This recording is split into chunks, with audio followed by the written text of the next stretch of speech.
नमस्कार दोस्तों, स्वागत है आपका अपने YouTube channel I S P S S academy में।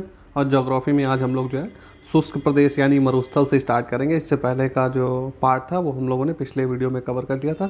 तो चलिए स्टार्ट करते हैं। पहला क्वेश्चन, तो इसमें आपका कथन दे रखा है कि मरुस्थल जो है वो शाश्वत ऊर्जा उत्पादन के प्रभावकारी स्रोत हो सकते हैं और जितनी ऊर्जा मानव जाति एक वर्ष में उपभोग करती है उससे अधिक ऊर्जा मरुस्थल जो है वो 6 घंटे में ही सूर्य से प्राप्त कर लेते। तो यहाँ पे जो बात कही गई है कि जो हमारे रेगिस्तान यानी कि जो मरुस्थल होते हैं तो वहाँ पर जो सूर्य की रोशनी होती है तो उससे क्या होती है, उसमें क्या होती है, ऊर्जा होती है। तो बात यही की गई कि जो हमारी मानव जाति है वो एक वर्ष में जितना उपभोग करती है यानी कि उसको एक वर्ष के लिए कंज्यूम करने के लिए जितनी ऊर्जा चाहिए होती है वो अगर देखा जाए तो मरुस्थल में क्या होता है, मात्र 6 घंटों में, मात्र जो है 6 घंटे में ही जो मरुस्थल होता है उतनी ऊर्जा प्राप्त कर लेता है जितनी मानव जाति को, पूरी मानव जाति को एक वर्ष में चाहिए होती, उतनी तो मात्रा जो है मात्र 6 घंटे में ही सूर्य प्राप्त कर लेता। तो ये इन्फॉर्मेशन यहाँ पर दी गई थी। दूसरा क्वेश्चन हम लोग देखते हैं कि मरुस्थल परिभाषित किया जाता है उस क्षेत्र में। देखिए जो अब हम लोग बोलते तो हैं कि मरुस्थल के जो है वहाँ पर बालू होती है, रेत होती है। तो अगर आपसे डेफिनेशन की बात कभी आ जाए कि मरुस्थल क्या होता है तो आप इसका एक लाइन में देखा जाए तो वो क्षेत्र जहाँ पर कम वर्षा होती है यानी कि न्यूनतम वर्षा, आप मान सकते हैं कि वहाँ वो क्षेत्र जहाँ पर 25 सेंटीमीटर से अगर कम वर्षा हो रही है तो वो उसको हम बोलेंगे मरुस्थल क्षेत्र। अगर आपसे कभी डेफिनेशन में आ जाए तो आप एक लाइन में ये कह सकते हैं। विश्व का सबसे बड़ा रेगिस्तान यानी कि मरुस्थल कौन सा है, तो वो कौन सा है, सहारा मरुस्थल। कहाँ पर है, ये आपका अफ्रीका में पड़ता है। संसार का सर्वाधिक जनसंख्या वाला मरुस्थल, तो जो थार का मरुस्थल है, अपने जो पश्चिमी भारत और पूर्वी पाकिस्तान का इलाका जोड़ दे तो ये थार जो मरुस्थल जो है ये पाकिस्तान और इंडिया दोनों में मिला के फैला हुआ है। तो सबसे ज़्यादा अगर जनसंख्या के हिसाब से देखा जाए तो यहाँ पर लोग निवास करते हैं अन्य मरुस्थलों के तुलना में। चलिए मैचिंग का क्वेश्चन हमारा अगला है कि सोनोरान जो मरुस्थल है वो कहाँ पर है, यह है संयुक्त राज्य अमेरिका में। तकला मकान चीन में स्थित है। कराकुम तुर्कमेनिस्तान में और गिब्सन जो है ये ऑस्ट्रेलिया में है। दस्त ए लुट कहाँ पर अवस्थित है, देखिए ये सब मरुस्थल ही दिए हुए हैं। तो दस्त ए लुट कहाँ पर है, ईरान में है। गोबी का मरुस्थल चीन और मंगोलिया में। दक्षिण एशिया का सबसे बड़ा मरुस्थल कौन सा है, दक्षिण एशिया में, तो जो है वो है थार अपने भारत का।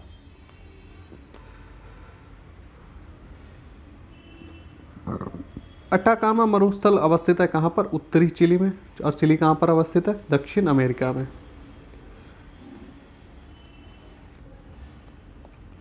बात करें कि पृथ्वी का जो सर्वाधिक शुष्क क्षेत्र है, सर्वाधिक शुष्क क्षेत्र मतलब कि सर्वाधिक वर्षा कम होती है, तो वो कहाँ पर होती है, अटाकामा का जो मरुस्थल है जो कि चिली में पड़ता है। तो सबसे शुष्क क्षेत्र यही है। शीतोष्ण कटिबंधीय मरुस्थल है तो पैंटागोनिया का जो मरुस्थल है, देखिए दो तरीके के मरुस्थल होते हैं, एक उष्ण कटिबंधी, एक शीतोष्ण कटिबंधी। उष्ण कटिबंधी में जो है, शीतोष्ण कटिबंधी क्या, ये ठंडे रेगिस्तान होते हैं। यहाँ पर क्या होता है, बर्फ़ होती है। जैसे कि हम लोग राजस्थान वगैरह में देखेंगे तो वहाँ पर क्या होता है, बालू होती है। लेकिन शीतोष्ण कटिबंधी यहाँ पर बर्फ़बारी होती है, यहाँ पर बर्फ़ हो आपको देखने को मिलेगी। बारिश तो दोनों में ही नहीं होती, चाहे वो शीत कटिबंधी हो या फिर उष्ण कटिबंधी हो।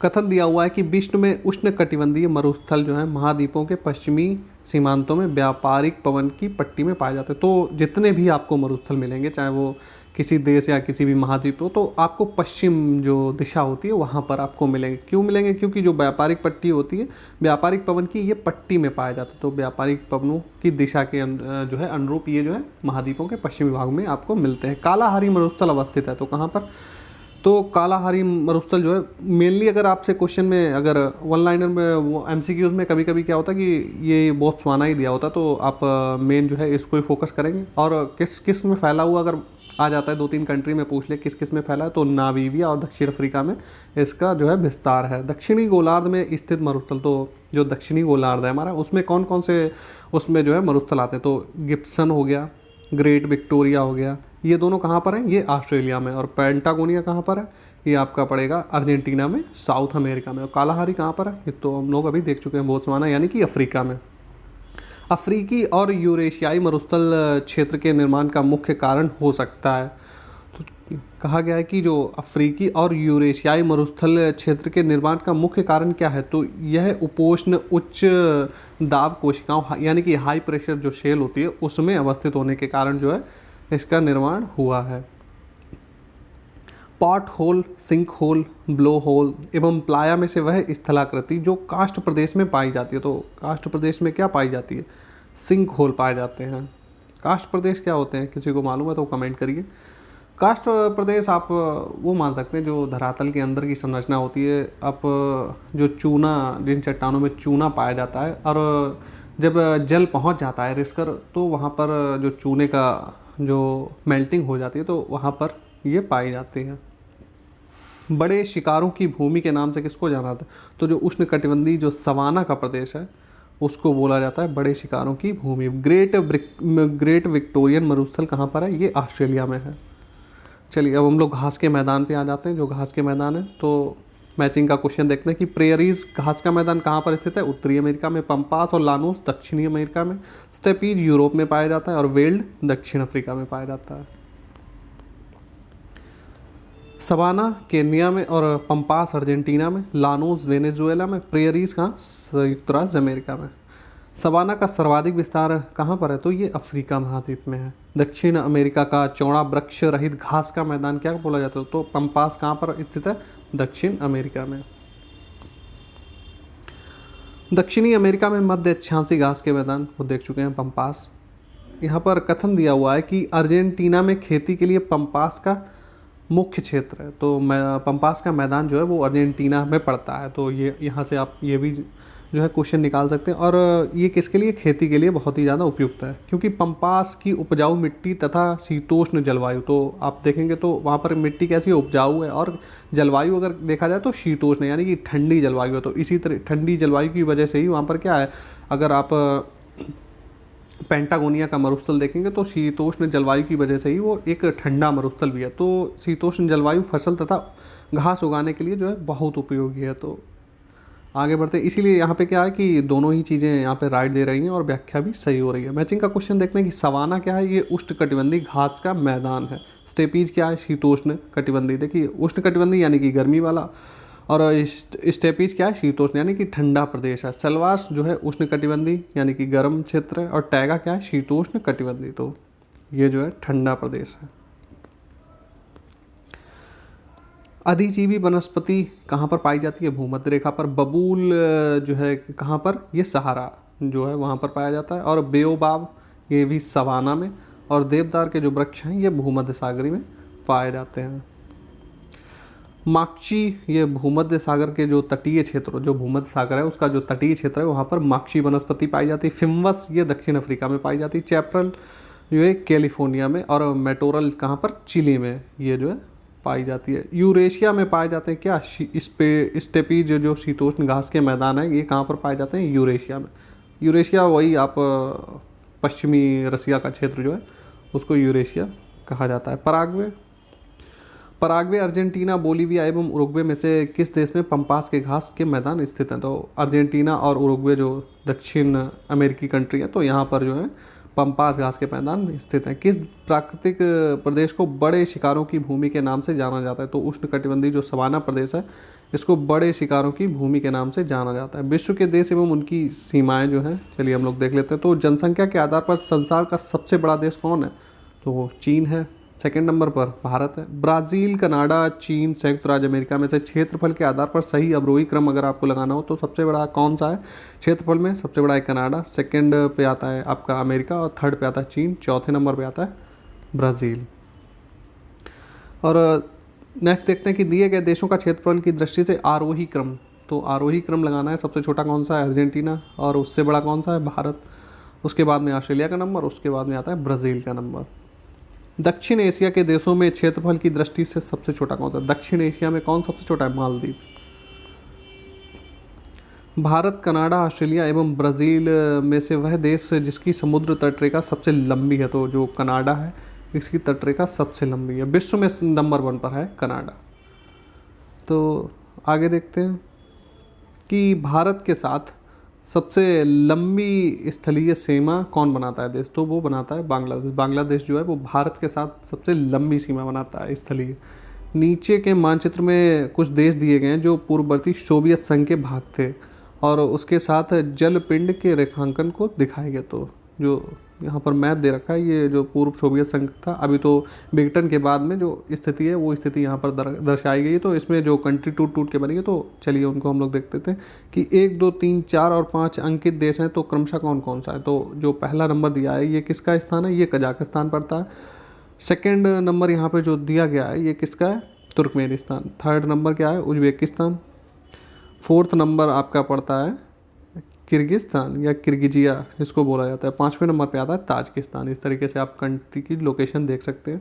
देखिए ज्योग्राफी आप पढ़ रहे हैं तो मैं उम्मीद करूंगा कि आप लोग एटलस, मैंने आप लोगों को पिछले वीडियो में भी कहा था कि आप जब भी वीडियो को देखें, हम मेरे वीडियो को ज्योग्राफी के, तो आप एटलस लेके बैठिए, क्योंकि उससे आपको ज़्यादा क्लियरिटी मिल जाएगी। आर्मेनिया, अजरबैजान, कजाकिस्तान एवं तुर्कमेनिस्तान में से वह देश जिसकी सीमा कैस्पियन सागर से नहीं लगती। अब देखिए आपके पास में मैप होता तो इसको आप आसानी से सॉल्व करते। तो मेरी आपसे गुजारिश है कि अगर अभी भी नहीं देख रहे तो आप पहले वीडियो को पॉज भी कर सकते हैं। आप एटलस लीजिए, उसके बाद में मैप सामने रखिए, उसके बाद में वीडियो को स्टार्ट करिए।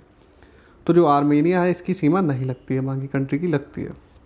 दिया गया जो कच्चा खाका मानचित्र मध्य पूर्व के एक भाग को प्रदर्शित करता है। ABCD जो यहाँ पर अंकित हैं, तो कौन कौन से देशों की बात कर रहा है। तो जो A है ये किसको रिप्रेजेंट कर रहा है, इराक को।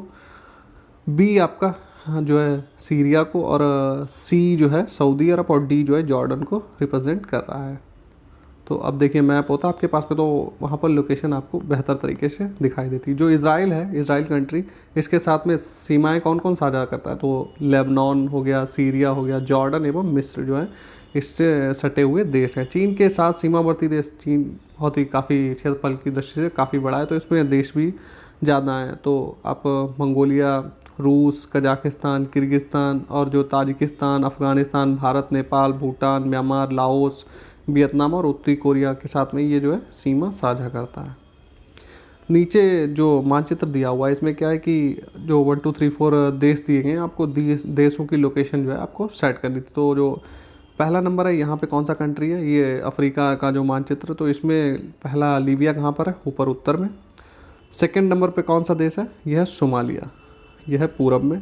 और थर्ड नंबर पे अगर हम लोग देखें, थर्ड नंबर पे किसका जो है वो नाइजीरिया का नंबर। और फोर्थ नंबर पर आगे दक्षिण में कौन सा, नामीबिया कहाँ पर है, दक्षिण में।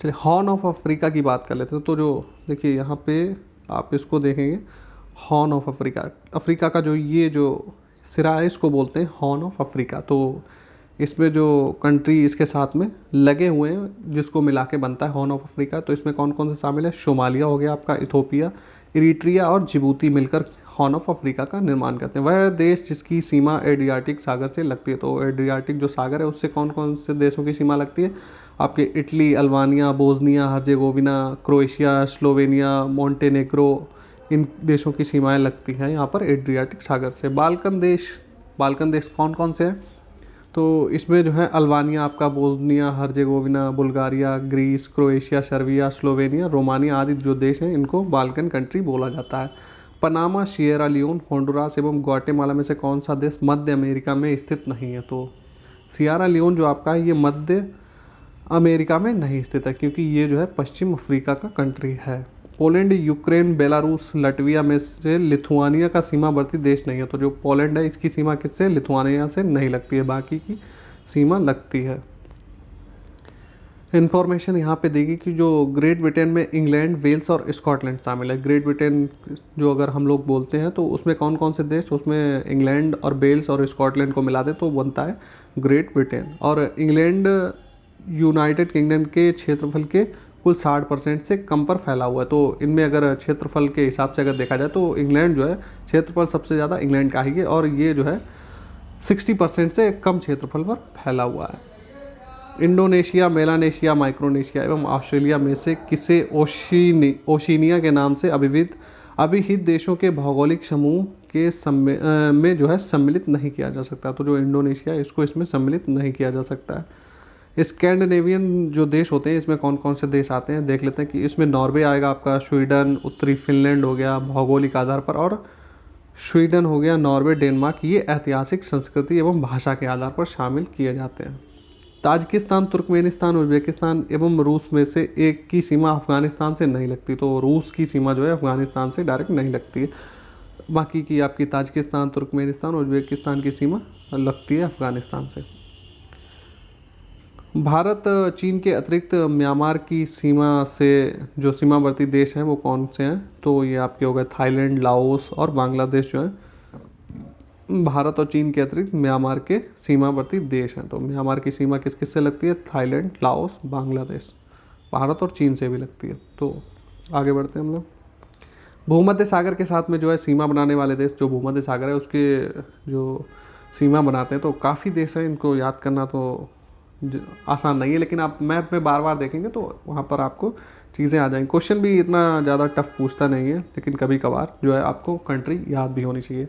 अल्बानिया, अल्जीरिया, बोस्निया और हर्जेगोविना, क्रोएशिया, साइप्रस, मिस्र, France, Greece, Israel, Italy, Lebanon, Libya, Malta, Morocco, Monaco और Montenegro, Slovenia, Spain, Syria, Tunisia और तुर्की। देखिए ये सभी कंट्रीज़ आप जो है अपने मैप पे लोकेट देख सकते हैं। गैबोन, गिनी बिसाऊ एवं गुयाना में से कौन सा अफ्रीका महाद्वीप में स्थित नहीं है? तो अफ्रीका, गुयाना जो है ये आपका अफ्रीका महाद्वीप में स्थित नहीं है। कहाँ पर स्थित है? दक्षिण अमेरिका में। गैबोन, बोत्सवाना, लाइबेरिया एवं अंगोला में से कौन जो है अफ्रीका के पश्चिमी तट पर स्थित नहीं है? तो बोत्सवाना जो है वो पश्चिमी तट पर नहीं स्थित है। न्यूजीलैंड, फिलीपींस, जापान एवं क्यूबा में से कौन सा देश भौगोलिक क्षेत्र की दृष्टि से सीमा रहित सबसे बड़ा देश है? तो इनमें से सबसे बड़ा सीमा रहित मानिए किसी और जो है कंट्री के साथ में सीमा साझा नहीं करता है। अब तो यहाँ पे किसका नाम आता है? जापान का। जापान के चारों ओर समुद्र है। और बात की जाए ये भी जो है सीमा साझा नहीं करते, लेकिन क्षेत्रफल की दृष्टि से अगर देखा जाए तो जापान सबसे बड़ा है। सर्वाधिक उत्तरी दक्षिणी यानी कि अक्षांशी विस्तार के जो है हिसाब से अगर आप देखेंगे तो लंबाई की सीमा वाला देश कौन सा है? चिली। अक्षांश के हिसाब से अब जब चिली का आप मैप देखोगे तो वो एकदम से लंबा लंबा इस तरीके का आपको साउथ अमेरिका में कंट्री दिखेगा, ऊपर से लेकर नीचे तक जाता हुआ। तो इस तरीके से उसका जो अक्षांशी विस्तार क्या होता है, ये जो है अक्षांशी विस्तार, इस हिसाब से जो है आपको सबसे सर्वाधिक अक्षांशी विस्तार चिली का मिलता है। अधीन क्षेत्र देख लेते हैं कि कौन सी कंट्री के जो है अधीन कौन सा द्वीप था। तो ऑस्ट्रेलिया के अधीन था क्रिसमस द्वीप। जो ग्रीनलैंड है ये डेनमार्क के अधीन है। और सांता क्रूज जो द्वीप है ये यूएसए के अधीन है। मार्टिनिक द्वीप किसके अधीन है? फ्रांस के। वह देश जो भौगोलिक रूप से अमेरिका में स्थित होने पर भी राजनीतिक दृष्टि से यूरोप का भाग है। तो ग्रीनलैंड जो है वो आपको अमेरिका का जो है वह उसके पास में दिखेगा, लेकिन इस पर अधिकार किसका है? इस पर अधिकार किसका है? डेनमार्क का। सही सुमेलन देख लेते हैं तो विश्व के द्वीप और स्वामित्व वाले देश देखते हैं। एल्यूशियन द्वीप पर अधिकार किसका है? या मीन स्वामित्व यूएसए का। वियर द्वीप नॉर्वे के अंतर्गत, ग्रीनलैंड डेनमार्क के अंतर्गत और फ्रेंच जोसेफ द्वीप ये रशिया के अंडर में है। कैटालोनिया प्रांत कहाँ पर? देखिए ये जो है करेंट अफेयर का क्वेश्चन था, तो वहाँ पर करेंट अफेयर में ये जो है जो शहर दिए हुए हैं ये उस समय चर्चा में थे। तो कैटालोनिया कहाँ का है? स्पेन का। क्रीमिया रशिया का है। मिंडा नाओ जो है फिलीपींस का। और ओरोमिया जो है इथोपिया का शहर है। स्थल रुद्ध देश अब हम लोग देखेंगे। स्थल रुद्ध वो देश होते हैं जिनकी सीमाएं जो हैं जली सीमा इनका जो है नहीं होती है। इनके चारों ओर जो कंट्री होंगे वो जो है स्थल जो है उनकी सीमा स्थलीय होगी, कहीं से भी इनको जल की सीमा इनके देश से लगी हुई नहीं होती है। तो इसमें कौन कौन से आते हैं? देखिए पहला क्वेश्चन देखते हैं कि अफगानिस्तान, लाइबेरिया, लाओस, लग्जमबर्ग में से स्थल अवरुद्ध देश नहीं है। तो लाइबेरिया नहीं है, बाकी सब जो है देख लेंगे। तो आप मैप रखेंगे सामने, तो अब लाइबेरिया की जब आप लोकेशन देखेंगे तो पता लगेगा कि उसके साथ में कौन सा जल संधि या फिर जल सागर, महासागर या फिर क्या चीज़ है। तो वहाँ इस तरीके से आप जब क्वेश्चन को देखेंगे तो ज्योग्राफी आपको ज़्यादा आसानी से समझ में आएगी। अफ्रीकी देशों में अंगोला, चाड, केन्या तथा सेनेगल में से स्थलावृद्ध देश कौन सा है? तो वही है, कौन सा है? लैंडलॉक कंट्री ये आपका चाड है इनमें से। दक्षिण पूर्व एशियाई देशों में जो है कंबोडिया, लाओस, मलेशिया तथा थाईलैंड में से कौन सा है लैंडलॉक? तो ये है आपका लाओस जो है लैंडलॉक कंट्री है। बोलीविया, पेरू, सूरीनाम तथा उरुग्वे में से कौन सा एक स्थलरुद्ध देश है? तो इसमें आपका पड़ता है बोलीविया। अफ्रीका, एशिया, यूरोप, उत्तरी अमेरिका में से वह महाद्वीप जिसमें कोई भी स्थलरुद्ध देश नहीं है। तो उत्तरी अमेरिका को जो है तो इसमें कोई भी ऐसा देश नहीं है जो लैंडलॉक्ड हो। अफगानिस्तान, हंगरी, मलेशिया एवं स्विट्जरलैंड में से कौन सा जो है स्थलवादी लैंडलॉक्ड है? तो इनमें से आपका अफगानिस्तान, हंगरी और स्विट्जरलैंड जो है ये आपके लैंडलॉक कंट्री दिए हुए हैं। दक्षिणी सूडान के लिए सही कथन देख लेते हैं। तो यह एक स्थलावृत यानी लैंडलॉक कंट्री है। इसकी राजधानी क्या है, जूबा में है। और इसका मुख्य धर्म अगर बात करें तो इसका मुख्य धर्म है ईसाई। और इसकी मुख्य नदी कौन सी है, वाइट नील। उज्बेकिस्तान, किर्गिजिस्तान और जो ताजिकिस्तान तथा अजरबैजान में से कौन सा एक भू आबद्ध देश नहीं है, तो अजरबैजान जो है ये लैंडलॉक कंट्री नहीं है। बेल्जियम, हंगरी, रोमानिया, यूक्रेन में से कौन सा एक स्थलरुद्ध देश है, तो इसमें हंगरी जो है एक लैंडलॉक कंट्री है। आर्मेनिया, मोंटीनीग्रो, बोत्सवाना तथा इथोपिया में से कौन से देश जो हैं चारों ओर से स्थल से घिरे हुए हैं, तो इसमें जो आर्मेनिया है, बोत्सवाना और इथोपिया जो है यहाँ पर स्थल से घिरे हुए हैं। मोंटीनीग्रो नहीं, इनमें से आता है। पुराने देशों के पुराने अब हम लोग नाम देखते हैं, तो थाईलैंड जो अभी हम लोग जानते हैं इसको, इसका पुराना नाम था श्याम। फार्मोसा पुराना नाम किसका था, ताइवान का। मेसोपोटामिया इराक का नाम था और बर्मा म्यांमार को कहते थे। आगे बढ़ते हैं कि हरारे जो है, हरारे जो है वर्तमान नाम है किसका, पुराना किसका था, सेलिसबरी जो है इसका अब नाम हो गया हरारे। एबिसिनिया का नाम इथोपिया कर दिया गया। गोल्ड कोस्ट का नाम कर दिया गया घाना। और लियोपोल्डविले का नाम अब हो गया है किन्शासा। जिम्बाब्वे पहले जाना जाता था दक्षिणी रोडशिया के नाम से। अंतर्राष्ट्रीय सीमाएं जो हैं ये हम लोग अब नेक्स्ट वीडियो में देखेंगे। तो आज के वीडियो में बस इतना ही। वीडियो अगर आप लोगों को अच्छा लग रहा हो तो वीडियो को लाइक करिए। कोई भी आपका सजेशन है वीडियो को लेकर या फिर किसी क्वेश्चन को लेकर डाउट है तो आप कमेंट कर सकते हैं। तो चलिए फिर मिलते हैं नेक्स्ट वीडियो में।